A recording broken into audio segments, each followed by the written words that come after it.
This submission argues that positive mental well-being and certain hobbies can act as a physiological shield against late-life depression. It's a heavy topic, so let's get right into the review. Let's dive in. So the first thing I want to start with is just the experience of reading this. Before we even get to the arguments, there's a real tension in the writing style. We need to talk about tonal consistency and audience alignment. It was the first thing I noticed. I mean, it honestly felt like I was reading two completely different authors fighting over the keyboard. We sometimes call that a bifurcated identity. The piece is sort of oscillating wildly between this high-level medical review and, I don't know, a casual lifestyle blog. And the problem isn't just that it shifts. It's that the shift dissolves the very authority the writer is working so hard to build. I want to dig into that because the medical review parts were actually very compelling. Oh, incredibly. I'm reading through the body paragraphs and the scientific vocabulary is impressive. We're seeing terms like endothelial function, synaptic plasticity, cortisol production. Right, and the gut-brain axis. These are not light terms. When a writer uses endothelial function, they're signaling a certain level of rigor. They're signaling, I've done the research, this is grounded in biology. Take me seriously. Which I did. I was ready to. But then we get to the conclusion. Yeah. What happened there? We go from discussing inflammatory markers to these emoji-laden slogans. The first one being, smile often, your brain loves free happiness chemicals. Followed by a laughing face and a brain emoji. And it doesn't stop there. No, it doesn't. The next line is, talk to people so your neurons don't get bored and leave early.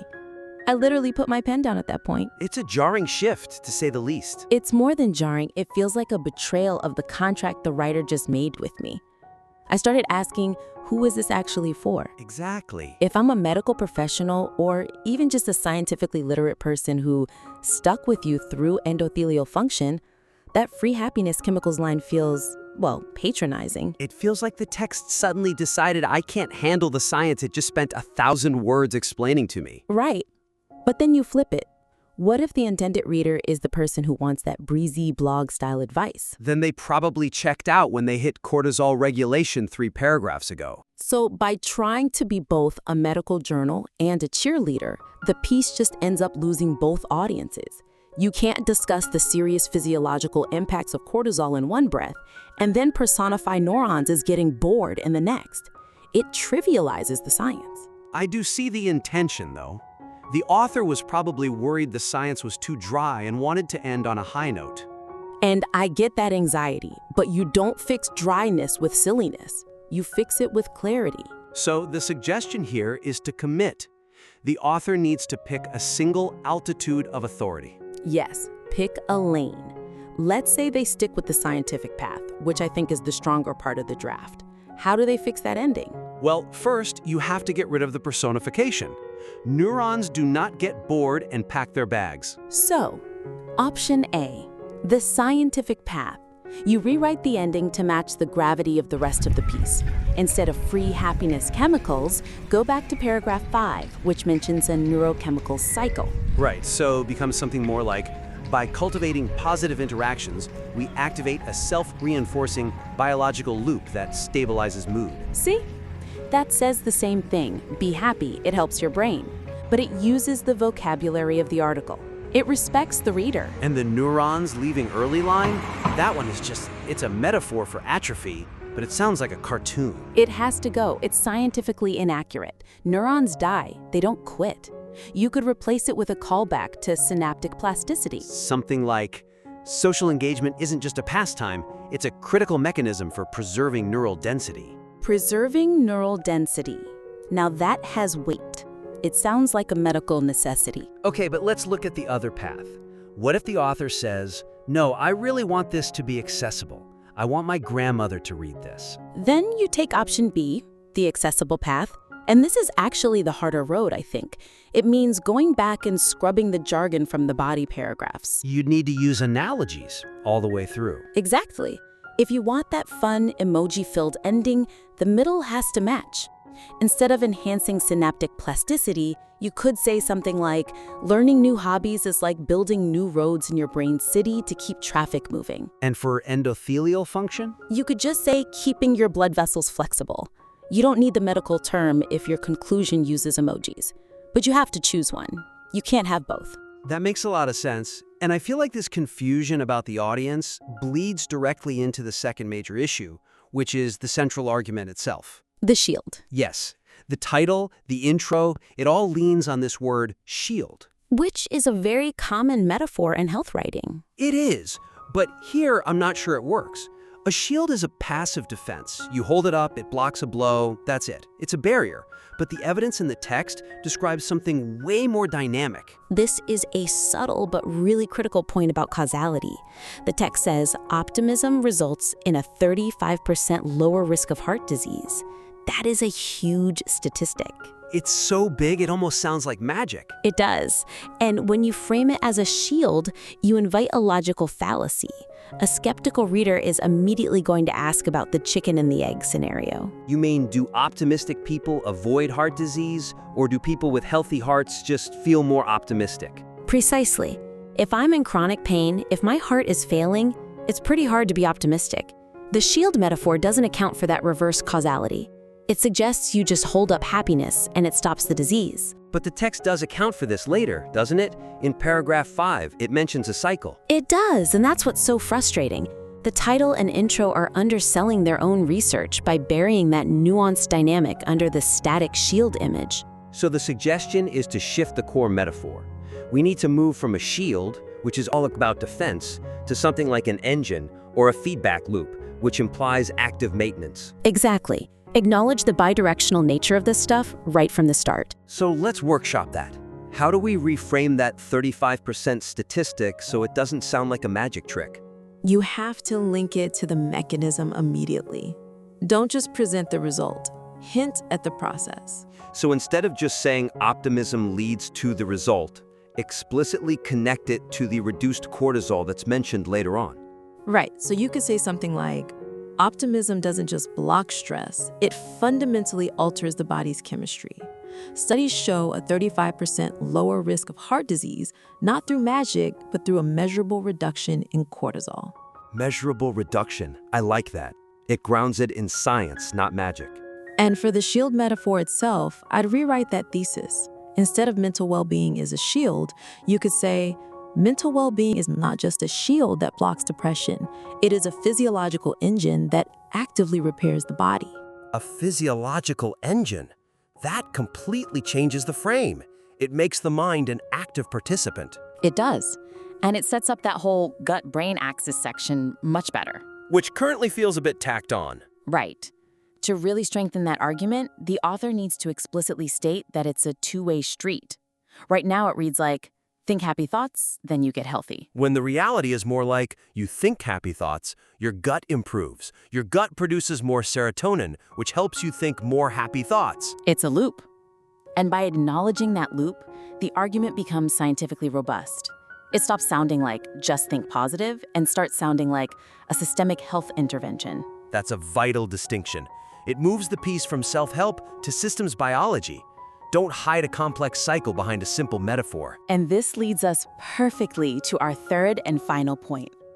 We've talked about the tone and the metaphor.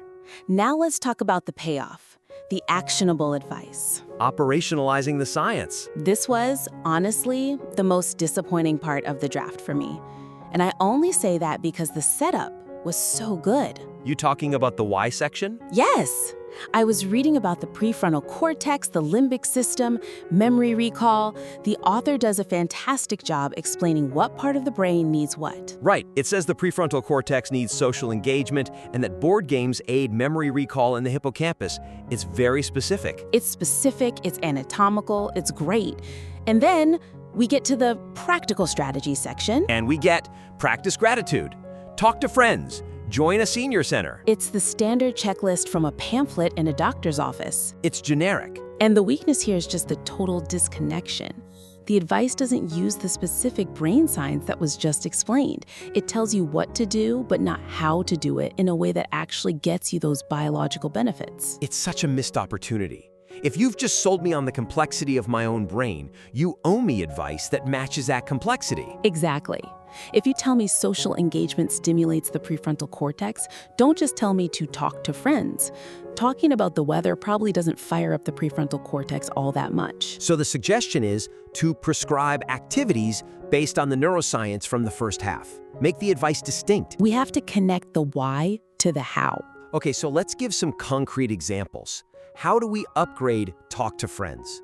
When you look at the science, the text mentions the prefrontal cortex handles complex reasoning and strategy, so passive chatting isn't going to cut it. So you might suggest something like, engage in complex storytelling or debate with friends to specifically stimulate the prefrontal cortex. That is infinitely better. It gives the reader a specific kind of socializing to aim for. It says, don't just chat, debate, tell detailed stories. That requires cognitive effort. Okay, what about the hobby advice? Gardening and board games are mentioned. And there's a brilliant observation buried in there, that gardening combines movement with sensory stimulation. Multimodal input. Right, but the advice section just says, try gardening. We should expand on that. The advice should be, choose hobbies that require both physical and sensory input to simultaneously activate serotonin release and synaptic plasticity. That creates a filter for the reader. They can now evaluate new hobbies based on that criterion. It's empowering. Exactly. And let's do the big one. Gratitude. Practice gratitude. It's on coffee mugs. It feels so soft. But the text links it to cortisol. Paragraph 4 talks about stress hormones. So we shouldn't frame it as a moral virtue. No, we should frame it as a medical intervention. I like that, a medical intervention. Connect practicing gratitude directly to the cortisol reduction mentioned in the article. Frame it not as being thankful, but as a cortisol-lowering technique to be used at specific high-stress times. A cortisol-lowering technique? That sounds technical and effective. And it makes the reader more likely you actually do it. If I tell you be grateful, you might roll your eyes. If I tell you use this technique to flush cortisol from your system, you might just try it. And that's really the core of this whole critique, isn't it? The author did the hard work of finding the science. Now it's about making sure the tone, the metaphors, and the advice all honor that work instead of diluting it. Absolutely. The pieces are all there. It just needs integration. So to wrap this up, let's recap the 3 main takeaways for the author. 3 clear points to transform this piece. First, align the tone. You have to choose, are you a medical review or a lifestyle blog? Either rewrite the conclusion to match the science, no more emojis or bored neurons, or go back and translate the jargon into accessible metaphors, but fix that jarring shift. Second, refine the central metaphor. Shield is too passive and invites skepticism. The evidence points to a cycle. Shift the language to a physiological engine or an active feedback loop. This better represents the science and makes the argument stronger. And finally, upgrade the practical advice. You have excellent scientific whys, so don't waste them on generic hows. Talk to friends is weak advice. Debate friends to stimulate the prefrontal cortex is great advice. Link your activities directly to the brain regions they're meant to stimulate. If the author can make those 3 changes, this draft goes from being a little confused to being a really powerful, persuasive piece of health writing. I completely agree. The foundation here is very strong. We would love to see where you take this. Please refine the draft based on these notes and submit the next version for a round 2 critique. Absolutely. Send it back in. We're looking forward to reading it. That's it for this critique. Now go get to work.